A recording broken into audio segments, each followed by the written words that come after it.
শুভ সকাল বন্ধুরা, কেমন আছো তোমরা সবাই? আশা করি তোমরা খুব খুব ভালো আছো। তোমাদের ভালো এবং সুস্থতা কামনা করি ভগবানের কাছে। অনেকদিন পর তোমাদের সামনে এলাম। হ্যাঁ, অনেক দিন ধরেই ভাবছি এই ভিডিওগুলো, যেসব ক্লিপগুলো আমার তোলা ছিল, সমস্ত ভিডিওগুলোই তোমাদের সঙ্গে শেয়ার করি। কাজের এত চাপ ছিল যে আমি সেসব কিছুই শেয়ার করতে পারিনি। তো এখন একটু ফাঁকা আছি, তো সেই কারণে ভাবছি আবার রেগুলার ব্লগ আমি ছাড়ব।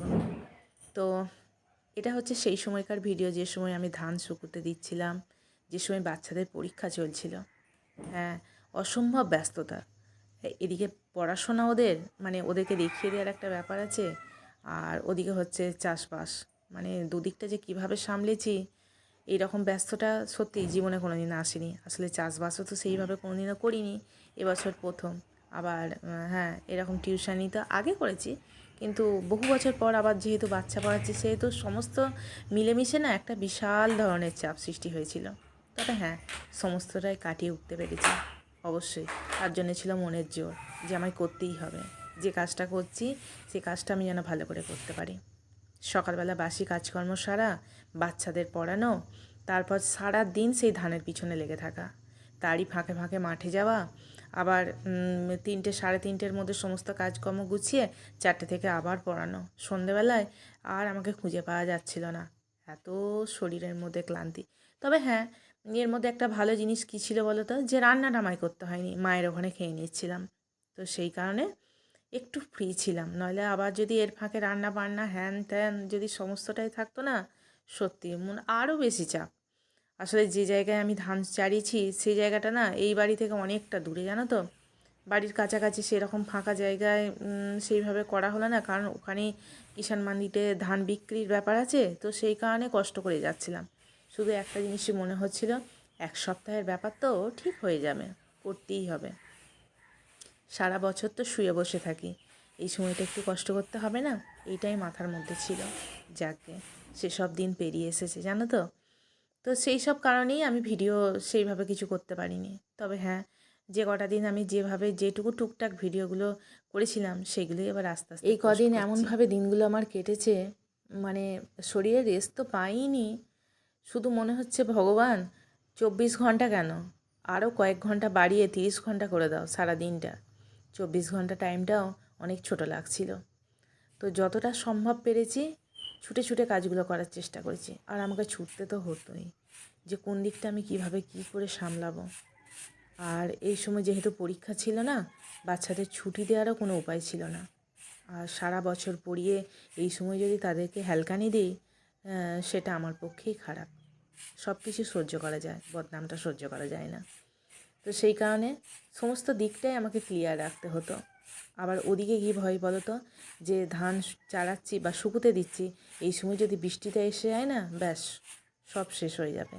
আবার তার উপর কি জানো তো, আমাদের এখানে এত চুরি হয়েছে, কারো কারো 2 বিঘা জমি ধান চুরি হয়ে গেছে। ধান চাড়িয়েছে এরকম কোনো দিনও হয়নি, সবাই তো খোলা জায়গাতে বা রাস্তার ধারগুলোতে, যাদের যেখানে খামার আছে সেখানে ধান চাড়িয়েছে, সেখান থেকে ধান চুরি হয়ে গেছে। সেই হিসাবে যে রাতে যে শান্তিতে ঘুমিয়েছি সেটাও নয়, ভয়ে বুক টিপ টিপ করেছে, যে যেন মানে ভালো থাকে, যেন সর্বনাশ না হয়ে যায়। তো আমরা ছোট থেকে বড় হয়েছি এতদিন অবধি, এরকম ঘটনা কোনো দিনও শুনিনি যে বাবা ধান কেউ গাড়ি থামিয়ে মুখে মাস্ক লাগিয়ে ধান চুরি হয়ে গেছে, এই সব শুনছি। সেই জন্যই একটা ভয়ের তো অবশ্যই কাজ করছিল, যে যত তাড়াতাড়ি আমি পাতলাভাবে ধান শুকোতে দেবো, ততই তাড়াতাড়ি আমার ধানটা শুকোবে এবং সেটা বিক্রি করে দেবো। তবে হ্যাঁ, আজকেও এই যে পড়তে চলে এসেছে বাচ্চারা, আমি এদিকে তাড়াতাড়ি করে কাজটা করে নিচ্ছি। ওদেরকে আমি বললাম যে তোরা বস, আমি হয়েই এসছে আমার। তো ওদেরকে এইভাবেই পড়ানো হচ্ছে। নিজে তাড়াতাড়ি ঘুম থেকে উঠছি, তাড়াতাড়ি কাজকর্ম সারছি, বাচ্চাদের পড়াচ্ছি। বলছি না, কি বলবো, কিভাবে যে দিনগুলো কেটেছে আমার। তো কী আর করা যাবে, ব্যস্ততম দিনই তো চেয়েছিলাম, আর ভগবান সেটাই দিয়েছে। আর এই যে দেখো, ওদেরকে পড়ানো হয়ে গেছে, ওরা চলে গেছে, তারপর ঘরটা পুছে নিচ্ছি। খাওয়া দাওয়ার তো কদিন কোনো ব্যাপারই গুড ছিল না। মর্নিং বন্ধুরা, কেমন আছো তোমরা সবাই? আশা খাবার করি যে তোমরা খুব খাবার ভালো যে আছো, কী আমরা ভালো সময়, আছি। সেই নতুন একটা সময়টাই ব্লগে আমি তোমাদের পাইনি। সকলকে স্বাগত কী জানাচ্ছি। খাচ্ছি না খাচ্ছি এখন আমি ঘুরছে কিছুই 9টা জানি না। বাজছে, তো এখন বেরিয়ে যাচ্ছি। চলো গিয়ে ধান ফানগুলো চালিয়ে দিই। তো এই যে এরই মধ্যে চলে এলাম এবারই। এখানে দেখছি যে এই কাকুটা মায়ের এখান থেকে পেঁপে কেনে, তো পেঁপে নিতে এসেছে। পাঁচিলে উঠেছে, পেঁপে পাড়ছে। মা ওই জন্য বলছে কাকুকে যে ওই পেঁপেটা আমার জন্য দাও। তো কাকু এখানে পেড়ে দিচ্ছে। এখানে আসার একটাই কারণ হচ্ছে সকালবেলায় এই যে ধান চালানোর জন্য তোমাদের দাদাভাই এই লাঠিটা তৈরি করেছে। এই যে ধান টানে না পাতলা করার জন্য, তো কালকে এটা করে রেখেছিল, তো এখানে রাখা আছে, সেটাই নিতে এসেছি। তো এখানে তো এই ধানটা প্রায় শুকিয়ে শুকিয়ে এসে গেছে। একটা বড় তিরপলে এটা চালানো ছিল, যেহেতু অল্প ধান ওটার জন্য কোনো টেনশান নেই। তো আজকে ধান পড়বার কথা আছে, তো আমি ওয়েট করছি যে কখন আসবে ধান।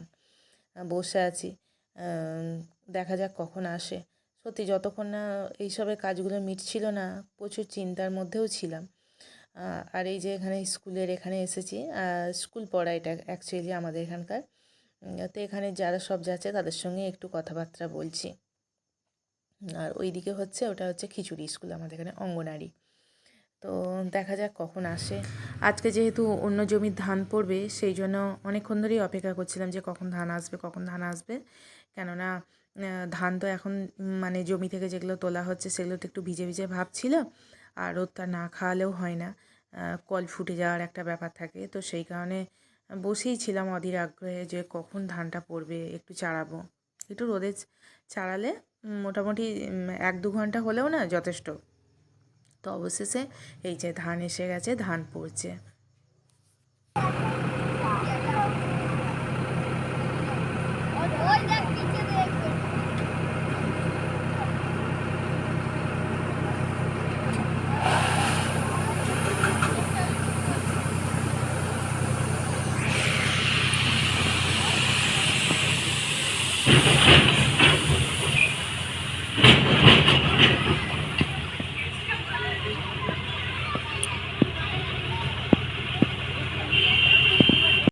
এই যে ধান তো রেখে দিয়ে চলে গেল, তো সেই কারণে এবার আমার কাজ শুরু হয়ে গেল, ধানটা এবার আমি চালাবো।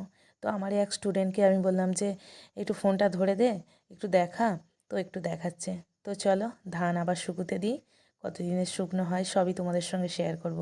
তো চলো আজকের ব্লগ এটুকুই রাখলাম। তোমরা সবাই ভালো থেকো, সুস্থ থেকো এবং আমার পাশে থেকো। তো চলো দেখা হচ্ছে তোমাদের সাথে নেক্সট ব্লগে। ততক্ষণের জন্য টাটা।